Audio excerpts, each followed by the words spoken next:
यह दुनिया जिसमें हम रहते हैं दो तरह के लोगों से बनी है। एक वो जिनकी शख्सियत दूसरों को डोमिनेट करने की, अपनी बात मनवाने की या अपने प्रभाव से सामने वाले को इन्फ्लुएंस करने की होती है। ये लोग अपनी बातों को मनवाने के लिए किसी भी हद तक जा सकते हैं, पर जब यह दबाव हद से ज़्यादा हो तो सामने वाले के लिए और दूसरों की खुशी छीन लेता है। दूसरी ओर वो होते हैं जो यह सोचते हैं इस तरह के डोमिनेशन को चुप कर सह लेने में उनकी और सबकी भलाई है। दूसरों के प्रभाव में आकर वो सही गलत की समझ भी खोने लगते हैं, उनकी बातों को सही मानने लगते हैं, प्रतिकार करना छोड़ देते हैं। इस तरह का डोमिनेशन हमारे घर में, हमारे समाज में हर जगह देखा जा सकता है।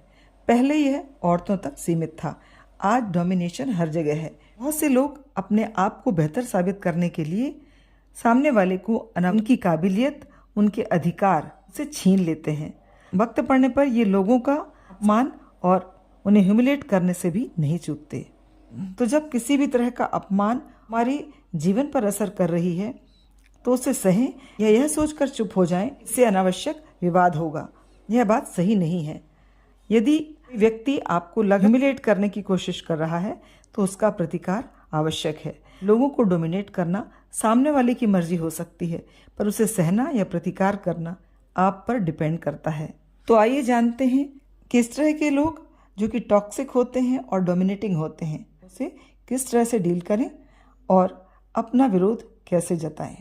लोग चाहे कोई भी हों, आपके अपने हों या आउटसाइडर, यदि आपको लगता है कि वो अपनी बातों से आपकी सोच को, आपके निर्णय को बदलने की कोशिश कर रहे हैं, तो आपका सबसे पहला कदम आपका साइलेंट रिएक्शन होना चाहिए, जिसमें ना आपको उनकी बातों में हामी भरने की ज़रूरत है और ना ही एग्रेसिव होने की। बस उनकी बातों को चुपचाप समझने की कोशिश करें। और इस तरह की चुप्पी हमारा पहला रिएक्शन ही होना चाहिए। अपने साइलेंस आप यह दिखा सकते हैं कि आप उनके साथ नहीं हैं। Set your boundary. लोगों को सहने की एक सीमा बनाएं।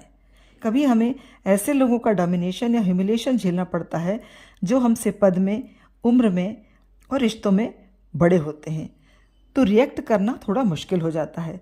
इसका अर्थ यह हरगिज नहीं कि वह अपनी हर लिमिट क्रॉस कर दे।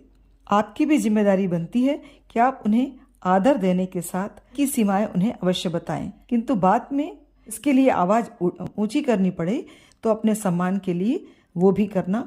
ये बात मत भूलिए कि आपके रिश्ते, लिहाज सब कुछ बाद में हैं। सबसे पहले आप एक इंडिविजुअल पर्सनैलिटी हैं। इस बात को प्रायोरिटाइज करिए। किसी बात को लेकर आपकी सोच अलग है तो दूसरों के थोपे गए विचारों का खंडन अवश्य कीजिए, और जब बात आपके जीवन से जुड़ी है, एक्शन जरूरी है।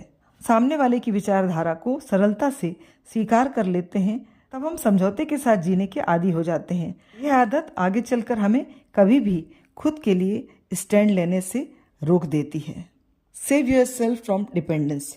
कई बार निर्भरता और कई बार भय। हमें लगता है कि प्रतिकार करने पर सामने वाला व्यक्ति हमारा साथ छोड़ देगा, हमारे विरुद्ध चला जाएगा, पर यह याद रखें, चुप सहने के परिणाम ज़्यादा भयानक होते हैं। इसकी बजाय यदि आप एक बार खुद के साथ खड़े होने की ताकत, तो दूसरे व्यक्ति को आपकी अहमियत का पता चलता है, वह आपके व्यक्तित्व को समझ पाता है। गैदर करेज। किसी भी गलत बात का विरोध या प्रतिकार आसान नहीं होता, पर जब आपकी सोच सही है, आप खुद के लिए गलत व्यवहार के लिए प्रतिकार करने खड़े होते हैं, तो बहुत सारे साहस की ज़रूरत होती है, और वो आती है जानने से कि आप किसी का विरोध क्यों करना चाह रहे हैं, किसी की विचारधारा के अगेंस्ट क्यों लड़ रहे हैं। आपको स्वतः साहस का अनुभव होगा जब यह लड़ाई आप अपने लिए या किसी अपने के सम्मान में, एक्शन में कर रहे हैं। बात बात पर रोष प्रकट करना, असहमति दिखाना सही नहीं होता, क्योंकि यह दुनिया और सारे रिश्ते समझ और संतुलित सोच पर ही टिके होते हैं।